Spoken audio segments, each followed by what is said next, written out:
Bismillahir Rahmanir Rahim. Mai martaba Allah ya saka da alheri. Yanzu zo ina da matsala da zuwa. Da farko na ji daɗin jin maganganun da aka yi. Amma ko kaɗan ban yarda da maganganun da waɗannan malamu guda biyu suka faɗi ba. Ai da ba mu gaddama ba. Ai ba gaddama musulunci yana da cikin aƙidan mu babu gaddama. Ba gaddama muke. Abin da nake cewa sallar mutum juma'a ba mu kira mutane na anguwa mun ce su ni da ɗalibai na ne a cikin makaranta saboda idan na ɗalibai su mutum 300 ɗibe su mutum masallaci akwai matsala ta zama saboda haka da in ɗibe su ƴaƴan da ba mu tafi titi wani abu ya faru to ba mu yi sallah a cikin makarantar mu za ku mu ci gaba da sallah a cikin makaranta insha Allah da gwagwarin yadda lokaci ya hukunta ina iya tambayar ka ne ka bar shi haka aka yi haka aka ce na shi na karanta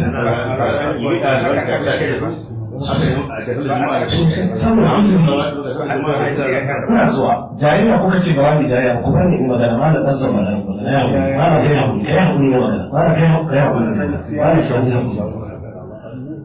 abin da nake cewa mu salafiyuna ne ba karkashin kungiyar izala muke ba mu salafiyuna ne ba karkashin yadda ne da muke ba mu ɗan makaranta ne ɗalibai ne kamar yadda sun zarzaki suke shi'anci aka kyale su a ƙasar zanzo ƴan tijjaniya suke tijjaniyanci suke yawon maulidi aka kyale su martaba ka kyale mu bi sallah ba don ba su gani kowa fara ba har shi kan da ba zai yi ba su jama'a muna zaune lafiya da su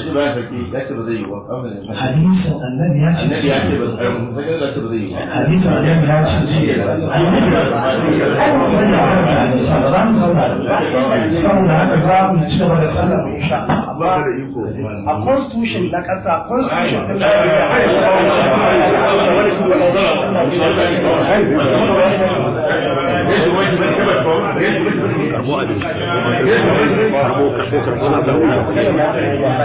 Karbo